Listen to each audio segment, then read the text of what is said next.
مکتب العلم میں غریب بچوں کو کیا سہولیات دی جائیں گی؟ ہمارے ہاں اسکل ایجوکیشن پہ نہیں بلکہ رٹائلائزیشن اینڈ بکش نالج اس کو فوکس کیا جاتا ہے. آپ گوروں کے اسکول دیکھیں، ان کی بکس کم ہیں، ایکٹیویٹیز زیادہ ہیں.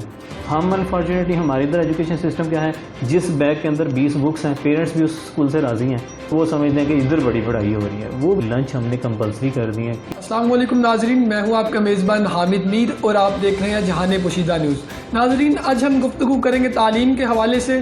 حال ہی میں جلال پور جٹہ میں ایک ادارے کا آغاز کیا گیا ہے جس کا بہت ہی منفرد نام ہے مکتب العلم. یہ ادارہ ایک سکول ہے اور اس کے بانی پروفیسر فرحان امجد صاحب آج ہمارے ساتھ موجود ہیں. ہم ان کے ساتھ گفتگو کریں گے اس کے اغراض و مقاصد کیا ہیں، اس میں کون کون سی فیسلٹیز موجود ہوں گی اور کن اغراض و مقاصد کو لے کر انہوں نے ایک اپنے ادارے کا قیام کیا ہے. تو آج ہم ان سے گفتگو کریں گے. السلام علیکم. وعلیکم السلام. کیا حال چال ہے؟ الحمدللہ، آپ سنائیں. اللہ کا شکر. سر، سب سے پہلے ہمیں یہ بتائیں کہ جو ایک منفرد نام ہے مکتب العلم، یہ کیسے سوچ ہے یہ آپ کو رکھنے کی؟ اصل میں یہ کوئی نئی سوچ نہیں ہے، میرا بڑا پرانا ایک خیال تھا، بلکہ میرا ویژن تھا. میں چاہتا تھا کہ ایک ایسا ادارہ بنایا جائے جس کے جو میں سوچتا ہوں کہ ایسا پریکٹیکل اسٹوڈنٹ ہونا چاہیے اور اس کو کیسی اسکل دینی چاہیے، اس کے لیے کیسا ادارہ یونیک ہونا چاہیے. میں بچپن سے سنتا تھا جی بولی سینا، خوارزمی ہمارے مسلم سائنٹسٹ ہوتے تھے. ہم ینگ جیسے ہوتے کہ ہم نے کبھی کوئی نئے سائنٹسٹ کا اس طرح کا نام نہیں سنا، کوئی نیا ماڈرن اس طرح کی چیز نہیں ہے جی ہم نے خود ایجاد کی ہو. تو میں یہ چاہ رہا تھا مدرسے کی بات کریں تو مدرسے کو ہم نے ٹپیکل ایجوکیشن میں اتنا بیکورڈ کہہ دیا کہ مدرسے تو جانا ہی جو ہے عذاب ہے. جو ماڈرن لوگ ہیں یا کوئی ایسے پڑھی لکھی فیملی اگر وہ سوچیں نا ہم نے مدرسہ بھیجنا ہے تو بڑا ان کو بیکورڈ سا خیال آتا ہے. تو یہ حالانکہ مدرسہ ہمارا ایک ریلیجیس جو ہے وہ ورڈ ہے. تو میں نے یہ سوچا تھا کہ ہمارے ہاں کیوں نہیں ایسا مدرسہ جیسا بغداد میں تھا جس میں جو جیوز تھے وہ بھی علم حاصل کرنے جاتے تھے. آخر ان کے پاس کیا تھا؟ وہ ظاہر صرف قرآن پاک کی تعلیم تو نہیں دے رہے ہوگے نا، ظاہر اس وقت مسلمان کے پاس کیا تھا؟ علم فلکیات تھا، نجوم تھا، کیا تھا. تو اسی تھاٹ کو مد نظر رکھتے ہوئے میں یہ چاہتا تھا کہ ایک ایسا ادارہ ہو جو کہ ہمارا مدرسہ ہو اور اس کو ہم ماڈرن ایجوکیشن کے ساتھ جو ہے نا لیس کر دیں. جیسے ہم بیکن سے مقابلہ کریں، ہم سٹی اسکول کے ساتھ مقابلہ کریں. بڑے بڑے جو اسکول ہیں نام کے اندر، اور وہ ایسا کیا دے رہے ہیں جو ہمارا مدرسہ نہیں دے سکتا. تو اسی چیز کو مد نظر رکھتے ہوئے ہم نے جو ہے یہ ایک عربک نیم اس کا ڈیسائیڈ کیا، مکتب العلم. مکتب بیسیکلی اسکول کو ہی ہم کہتے ہیں. تو مکتب العلم بیسیکلی ایک ایسا اسکول ہے جس کے اندر ہم نے ایک ماڈرن تھاٹ دی ہے لوگوں کو کہ آپ ماڈرن ایجوکیشن بھی ریلیجیس ویلیو کے ساتھ لرن کر سکتے ہیں. کیونکہ اگر آپ بوتھ سائڈ کو دیکھیں ریلیجیس ایجوکیشن پہ تو آپ کو وہاں پہ بھی ایکسٹریمزم نظر آئے گا. اگر آپ ماڈرن ایجوکیشن کو دیکھیں تو اس میں بھی ایکسٹریمسٹ ہیں، یعنی کہ وہ بالکل ہی ماڈرن ہے، ریلیجیس ویلیو کو بالکل اگنور کر دیتے ہیں. اگر آپ مدرسہ سمپل کی بات کریں تو وہ اتنا ٹریڈیشنل ہو جاتے ہیں کہ وہ بعض کا تو ایسے فتوے بھی لگ جاتے ہیں کہ ماڈرن ایجوکیشن حرام ہے یا اس طرح کا لمحہ. تو اس نام کے اندر ہم نے بہت سی چیزیں ایڈ کی ہیں. جیسے ہم نے قرآن پاک کو ایز اے تجوید، یہ انگلش میڈیم اسکول ہے لیکن اس کے اندر ہم نے قرآن پاک کو ایز اے تجوید ایڈ کیا. یعنی کہ آپ کہنا چاہ رہے ہیں کہ آپ دونوں چیزوں کو مرج کر رہے ہیں، آپ ماڈرن ایجوکیشن کو اور ٹریڈیشنل ایجوکیشن کا مکسچر کرنا چاہ رہے ہیں. جی بالکل. اس میں دو چیزیں ایسے ہوں گی. اس میں سب سے پہلے تو دیکھیں نا، ہم الحمدللہ جو ہے اس کے اوپر ورک کر رہے ہیں کہ ہم روبوٹکس کو اس میں لے کے آ رہے ہیں. اور صرف ہم نہیں لے کے آ رہے، اب کراچی کا ایک بہت اچھا مدرسہ ہے وہ آلریڈی روبوٹکس پہ کام کر بھی رہا ہے. ہم اس کے اندر ایک روبوٹکس کا سسٹم بھی لے کے آ رہے ہیں. پھر انگلش میڈیم اسکول کے ہم ایسے نہیں بنائیں گے کہ ہم نے اگر انگلش میں بچے کو ووکیبلری دینی ہے تو ہم اس کے اوپر اسٹڈی کر رہے ہیں کہ جو ہمارے اسٹوریز ہیں، جیسے پروفٹ کی اسٹوریز ہیں، جیسے صحابہ اکرام ہیں، جیسے ہماری بڑی ریلیجیس فیمس پرسنالٹیز ہیں، اگر انہی کے اوپر بکس ہوں بچہ ووکیبلری بھی لرن کر رہا ہو اور ووکیبلری کے ساتھ اپنی ریلیجیس ویلیوز اور پرسنالٹیز کو بھی جان رہا ہو. اس کو بچپن میں پتہ چل جائے یار حضرت آدم علیہ السلام کون تھے، حضرت ابراہیم علیہ السلام کون تھے، آگ میں کس کو پھینکا گیا. یہ اس کو انگلش بھی سکھائی جائے، اسٹوریز کی فارم میں بھی اس کو بتایا جائے، ایکٹیویٹیز کی فارم میں اس کو یہ چیزیں سکھائی جائیں. اسی طرح نماز پڑھنے کا طریقہ ہے، اس میں قرآن پاک کو ہم نے ایز اے تجوید اسی لیے شامل کیا ہے کہ اس کو جسٹ ناظرہ کی طرح ایک سیپریٹ سبجیکٹ نہ پڑھا جائے. قرآن پاک تجوید کے ساتھ پڑھنا جو ہے ہمارے کسی اسکولنگ میں نہیں ہے. تو اگر ہمارا بچہ جیسے میں ہوں، میں بھی تجوید سے نہیں پڑھ سکتا کیونکہ میں عام ایک ٹپیکل جس طرح ایک ہمارے معاشرے میں پڑھا جاتا ہے قرآن پاک ایسے ہی میں نے بھی سیکھا. تو میں چاہتا ہوں کہ جو بچے ہیں، بلکہ میں بھی ایک اسٹوڈنٹ بنوں انہی ٹیچرز کا، اس کے لیے ہم نے ایک عالمہ فاضلہ ٹیچر رکھی ہے جو صرف تجوید پڑھائے گی. اس کو ہم نے ایز اے لیکچرر اپوائنٹ کیا جو کہ ایکویلنٹ ہے ڈپلوما ہولڈر ہے. تو ان کا کام کیا ہوگا، قرآن پاک ہر کلاس میں تجوید کے ساتھ پڑھایا جائے اور ریلیجیس ویلیو کو ابھارا جائے. اس طرح تو دیکھیں جب پرائیویٹ اسکول کا نام آتا ہے تو ساتھ ہی ذہن میں ایک چیز آتی ہے کہ یہ بزنس ہے، مطلب ایک کاروبار ہے. تو دیکھیں کہ آپ لوگوں کو کیسے کنونس کریں گے کہ آپ کاروبار نہیں کر رہے، آپ لوگوں کی فلاح کے لیے کام کر رہے ہیں، آپ ایجوکیشن دینا چاہ رہے ہیں کہ سوسائٹی کو آپ ایجوکیٹ کرنا چاہ رہے ہیں. دیکھیں اس میں سب سے پہلے تو جہاں تک پرائیویٹ اداروں کی بات ہے نا، دیکھیں تھوڑا سا پرائیویٹ اداروں کو میں ایک حق میں ایک فیور کروں گا کہ ان کے فائنینشیل پرابلمز ہیں. جیسے ہماری کوئی گورنمنٹ سپورٹنگ رول نہیں کہ پرائیویٹ ادارے کو کوئی فنڈ ریلیز کیے جائیں یا پرائیویٹ ادارے کو کوئی سیلریز میں ہیلپ آؤٹ کی جائے. تو پرائیویٹ ادارے کی مجبوری ہوتی ہے کہ اس نے جو بھی ارن کرنا ہے اس نے اپنے ایکسپینس اسی میں سے میٹ کرنے ہیں. ہمارا ادارہ وزٹ کریں گے آپ کو سب سے جو مختلف چیز نظر آئے گی وہ یہ ہے کہ یہاں پہ آپ کو کنٹین نظر نہیں آئے گی، جو کہ ایک بزنس پوائنٹ آف ویو سے سب سے بڑا ارننگ سورس ہے. ہم نے اس کو نہیں رکھا کیونکہ ہم بچے کی صحت اور ویلیو پہ کمپرومائز نہیں کرنا چاہتے.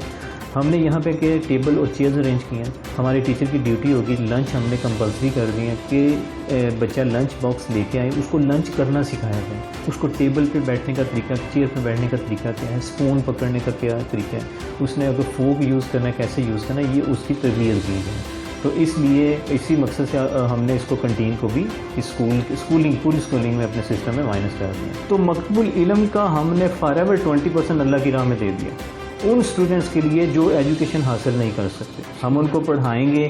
ابھی بھی ہم نے جو ایڈمیشن کر رہے ہیں اس کے اندر ہم ایسے بچے ہیں جو سفید پوش فیملی سے ہیں، جن کو آپ کہتے ہیں کہ مڈل کلاس سے بھی بلو فیملی سے ہیں یا مڈل کلاس ہیں لیکن ان کی ارننگ بہت لو ہے. اور اسی طرح کچھ ایسے ہیں جیسے وہ فی افورڈ ہی نہیں کر سکتے لیبر کی وجہ، ان کو ہم ابھی بھی ان سے کوئی ایڈمیشن چارجز نہیں لے رہے. ہم نے خاص کوٹا بھی ان کا رکھ دیا جو اس 20% کے علاوہ ہے. لیکن یہ آپ کو یہ آئیڈیا کیسے ہے کہ آپ نے پنجاب گروپ آف کالجز میں بھی سرو کیا، آپ نے لیڈ کالج میں بھی سرو کیا، آپ نے یونیورسٹی آف گجرات میں بھی سرو کیا، سینٹرل پنجاب میں بھی سرو کیا، تو کیسے آپ کو خیال ہے کہ آپ ایک اپنا ادارہ بنائیں اور یہ سوچ کیسے ڈیولپ ہوئی؟ دیکھیں جو میں نے آپ کو ابتدا میں بتایا نا کہ میرا ایک اپنا ویژن تھا یار ایجوکیشن اسکلڈ بیس ہونی چاہیے، ایکٹیویٹی بیس. 1000 مارکس لینے والے بچے کدھر جاتے ہیں سوسائٹی میں، مجھے آج تک سمجھ نہیں آئی. ہر اکیڈمی ہر کالج ہم لگاتے ہیں جی 1000 مارکس ہیں، A+ گریڈ ہیں. کوئی آج تک ہم چیز تو نہیں بنا سکے، کوئی بچے اندر اسکل تو ڈیولپ ہم نہیں کر سکے. میں 100/100 اکاؤنٹنگ میں نمبر لے لیتا ہوں، انٹرویو میں یا پریکٹیکلی جا کے میں کوئی اپنی چیز جو ہے اپنے اکاؤنٹس کے فارمیٹ میں نہیں کر سکتا. فالٹ کس میں دیکھتے ہیں کہ ابھی تک ہم کچھ بھی پروڈیوس نہیں کر سکتے؟ میں اس لیے کہ ہمارے ہاں اسکل ایجوکیشن پہ نہیں بلکہ رٹائلائزیشن، صرف بکش ایجوکیشن، بکش نالج، اس کو فوکس کیا جاتا ہے. اگر آپ پریکٹیکل لائف کو بیچ میں ایڈ کرنا چاہتے ہیں تو آپ کو پھر ایکٹیویٹی بیس اور اسکلڈ بیس ایجوکیشن کی طرف جانا پڑے گا. آپ گوروں کے اسکول دیکھیں، ان کی بکس کم ہیں، ایکٹیویٹیز زیادہ ہیں. آپ یورپ میں چلیں، آپ بلکہ جاپان کی اگزامپل لے لیں. جاپان کے اندر پہلے 5 سال کیا 5ویں کلاس جو ہے آپ جس کو 5 گریڈ کہتے ہیں، تب تک تو صرف ایٹیکیٹس اور ویلیو سکھائے جاتے ہیں. وہ تو 10 بیگ 15 20 کتابیں نہیں لگواتے. ہم انفارچونیٹلی ہمارے ادھر ایجوکیشن سسٹم کیا ہے، جس بیگ کے اندر 20 بکس ہیں پیرنٹس بھی اس اسکول سے راضی ہیں، وہ سمجھتے ہیں کہ ادھر بڑی پڑھائی ہو رہی ہے. وہ جسٹ جو ہے دیکھیں اسکل بیس ایجوکیشن کے لیے اور ایکٹیویٹی بیس ایجوکیشن کے لیے آپ کی کچھ اپنی تھاٹس ہیں جن کو آپ نے اپلائی کرنا ہے. جب آپ کسی ادارے میں کام کرتے ہیں تو آپ وہ تھاٹ اپلائی نہیں کر سکتے. اسکول ایک ایسی جگہ ہے جہاں پر آپ اپنی ایک بیج لگا کر اس بیج کو پلانٹ کی صورت میں جو ہے گرو کر کے آپ معاشرے کو دکھا سکتے ہیں کہ دیکھ لیں ہم نے جس ترتیب سے اس بچے کو گرو کیا ہے اس میں اور عام بچے کے اندر کیا فرق ہے، اس بچے کے اندر ویلیوز ہے. اسی لیے ہم نے کیا کیا ہے، ہم یہاں پہ باقاعدہ نماز کی تربیت کا آغاز کر رہے ہیں. قرآن پاک کا میں نے آپ کو آلریڈی بتا دیا. اس کے بعد ہمارا ایکٹیویٹی بیس لرننگ زیادہ ہوگی جس میں ہم 90% ایکٹیویٹیز کے اوپر جو ہے وہ بیس کریں گے. نمبر آف بکس ہم نے بہت کم کر دی ہیں. ایون کہ پلے نرسری اور KG کے اندر ہم نے صرف 3 بکس لینگویج جس کو آپ اردو انگلش اور ساتھ آپ میتھمیٹکس کہتے ہیں، یہی 3 بیسک چیزیں ہیں جو بچے کو ضرور آنی چاہیے. 1 گریڈ میں ہم نے اس میں سائنس ایڈ کر دیا، باقی ہم نے زیادہ آرٹ کا کام. اسی لیے ہمارا جو اسکول ہے اس کا پورا نام ہے مقبول علم اسلامی school of arts and sciences. ہم نے اس میں آرٹ کا کام ایڈ کر دیا ہے. 2 کلاس سے آنورڈ آگے ہم اس کے اندر روبوٹکس کے اوپر کام کر رہے ہیں. اور مجھے اللہ سے بڑی امید ہے کہ اللہ نے اگر توفیق دی تو اس سال ہم اپنے اسی اسکول کے اندر روبوٹکس کا باقاعدہ آغاز کریں گے جس کی لیب ان پروسیس ہے. اس کے اکوپمنٹ ٹولز ہم نے آلریڈی جو ہے وہ آرڈر بھی کیے ہوئے ہیں. روبوٹکس کیونکہ تھوڑا سا آئیڈیا ایسا ہے کہ وہ بڑے بچوں پہ اپلائی کیا جا سکتا ہے کیونکہ اس میں سی لینگویج اور اس طرح کی چیزیں آ جاتی ہیں. تو چھوٹے بچے جو ہیں ان کو ایکٹیویٹی اور آرٹ کی طرف ہم زیادہ توجہ دیں گے. تو کچھ باتیں ایسی ہیں جو پریکٹیکلی جب آپ ورک کرتے ہیں تو آپ اس کا پریکٹیکل ایک نمونہ بنا کے پیش کرتے ہیں کہ جی یہ دیکھیں یہ میں نے ماڈل بنا دیا. اس میں ایک سوال یہ کہ لوگ یہ ایک اسکول میں ایک والد ہے وہ ایک اسکول میں اپنے بچے کو 5 سال سے پڑھا رہے ہیں یا 3 سال سے پڑھا رہے ہیں, تو آپ کو کیوں لگتا ہے کہ وہ وہاں سے اسے شفٹ کر کے مکتب العلم میں لے آئیں گے؟ آپ کس ویژن سے کام کر رہے ہیں؟ دیکھیں پہلی تو بات یہ کہ میں کسی بھی جتنے میرے ادارے ہیں جلال پور جیٹا کے وہ سمجھے میرے ادارے ہیں, میرے لیے بڑے وہ قابل احترام ہیں ہوتے ہیں, اور میں کبھی یہ نہیں چاہتا کہ وہ بچے ایسے کسی ادارے سے ادھر ایسے شفٹ ہو. میں یہ چاہتا ہوں کہ میرا ایک اپنا بیج ہو. میرے سے پہ جو بچے اعتماد کر رہے ہیں ان بچوں کو یہ جو میں نے باتیں کی ہیں اسکلڈ بیس ایجوکیشن کی بات کی ہے, میں نے ایکٹیویٹی بیس لرننگ کی بات کی ہے, میں نے آپ سے تجوید کی بات کی ہے, پھر اس کے بعد میں نے آپ سے یہ کہا ہے کہ ہم ان بچوں کو روبوٹکس اور آرٹ کی طرف لے کے جانا چاہتے ہیں.